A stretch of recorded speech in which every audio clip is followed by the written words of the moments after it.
حالات میں کہیں نیچے چلے جاتی ہے، آپ کو مصلحت سے کام کرنا پڑتا ہے. میری ذاتی رائے یہ ہے، میرا تجربہ یہ ہے کہ مصلحت بھی اگر ہے تو اس میں سچائی ہونی چاہیے. مثال کے طور پر حکومت کی طرف سے یا کسی خاص ادارے کی طرف سے یہ آتی ہے کہ آپ کو یہ خبر چھاپنی ہے. اگر آپ ایماندار ایڈیٹر ہیں تو خبر تو وہ چھاپیں گے، لیکن آپ اسے اس طرح چھاپیں گے کہ آپ کے مالک ایڈیٹر، آپ کا ڈپارٹمنٹ بھی خوش ہو جائے اور صحیح خبر عوام تک پہنچے. یہ کام کون کرے گا؟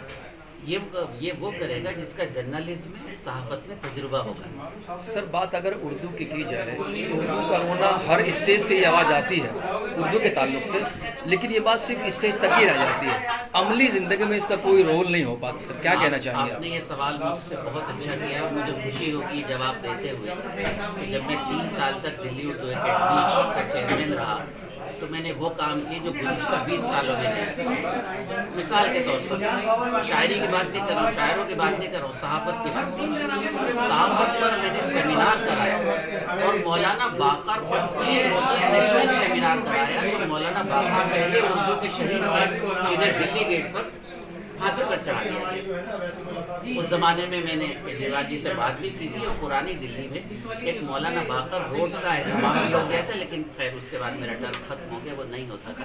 تو چیلنجز کے ساتھ ساتھ اردو صحافیوں کی یہ ذمہ داری ہوتی ہے کہ اللہ کے بندوں کم سے کم کچھ تو سچی بات کریں. یہ کیا ہوا کہ ٹیلی پرنٹر سے خبر آ گئی اور آپ نے منوان یعنی ایز اٹ از چھاپ دی.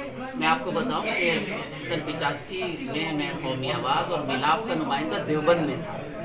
تو اس اعتبار سے کہیے کہ میں 40 سال پرانا صحافی ہوں. اس زمانے میں ترجمے ہوتے تھے، انگریزی میں آیا، ہندی اردو والے ترجمے کرتے ہیں. اب تو ٹیلی پرنٹر سے پورا آتا ہے. اور افسوس کی بات یہ ہے کہ آج کا اردو صحافی جو ٹیلی پرنٹر سے آتا ہے اس میں ہیڈنگ بھی صحیح نہیں لگاتا. آپ ہیڈنگ تو صحیح لگائیں. یہاں کسی کی برائی نہیں کر رہا ہوں، میں یہ کہہ رہا ہوں کہ یہ جو چیلنجز ہیں ان سے اگر آپ میں علم ہے، آپ میں صلاحیت ہے، آپ واقعی اردو کے صحافی ہیں تو آپ کو اس سے لڑنا ہوگا، سچ بات لکھنی ہوگی. چیلنجز ہر دور میں آئے، لیکن آج میں سمجھتا ہوں کہ اردو شاعری، اردو صحافت روبہ زوال ہے. اس کو ہمیں ہی اٹھانا پڑے گا. یہ کیا کہ سرکار نے یہ نہیں کیا، سرکار اور کیا کرے گی؟ دلی اردو اکیڈمی کا بجٹ 8 کروڑ تھا، میں آیا میں نے 10 کروڑ کرا دیا. کام نہیں ہو رہے تو اس میں سرکار نے کہا کہ کام نہ کرو. سرکار پر صرف الزام دینے کی ضرورت نہیں، پہلے آپ اپنے کو اس قابل کریں کہ آپ کا کام بولے. سرکار تو آپ کو گرانٹ دے سکتی ہے. خاص طور پر اردو رسالے، اردو اخبارات جو نہیں پڑھے جا رہے ہیں، اس کی ایک وجہ یہ بھی ہے کہ اس کے جو ذمہ دار ہیں، جو اس کے ایڈیٹر ہیں، ان میں صلاحیت ہی نہیں ہے جو آپ کو متاثر کرے. سر بات اردو کی آتی ہے تو ہمارے درشنان کہتے ہیں کہ اپنے بچوں کو اردو پڑھاؤ. تو میرا سوال یہ ہے کہ ہم بچوں کو اردو کیوں پڑھائیں، اور اگر پڑھائیں تو اس کا مستقبل کیا ہوگا؟ That is the main point for that. آپ کے سوال کا جواب یہ ہے کہ ہم بچوں کو اردو اس لیے پڑھائیں کہ ہماری ذمہ داری ہے. دنیا کا سب سے بڑا ادیب لارڈ برنارڈ شاہ ہوا ہے. اس نے کہا ہے کہ جس قوم کو مارنا اس سے اس کی زبان چھین لی جائے. زبان چھیننے کا کیا مطلب ہے؟ زبان چھیننے کا مطلب یہ ہے کہ جب آپ اس کو اس کی مدر ٹنگ نہیں پڑھائیں گے، مادری زبان نہیں پڑھائیں گے، تو وہ آپ کے مذہب کے بارے میں نہیں جانے گا، آپ کی تہذیب کے بارے میں نہیں جانے گا، آپ کی تاریخ کے بارے میں نہیں جانے گا. تو پہلے آپ کے سوال کا جواب یہ ہے کہ ہم بچوں کو اس لیے اردو پڑھائیں کہ ہماری تہذیب اسے معلوم ہو.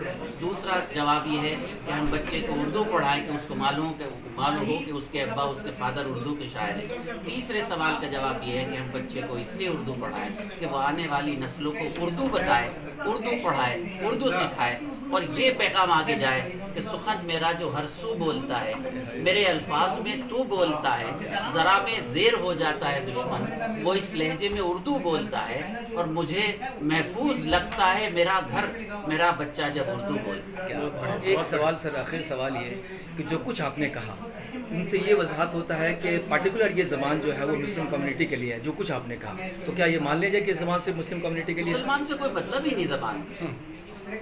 مسلمان دیکھیں زبان اس کی ہوتی جو بولے. اصل میں سیاست کی ستم ظریفی یہ ہے کہ جب اسے ووٹ لینے ہوتے ہیں تو وہ زبان کو مذہب کا پیرایا پہنا دیا کرتی ہے. زبان اس کی ہے جو بولتا ہے. یہ زبان گوپی چند کی ہے جسے نارنگ بنا کر گوپی چند نارنگ بنا. یہ زبان کنور مہندر سنگھ بیدی کی ہے جو سحر بن گئے. یہ زبان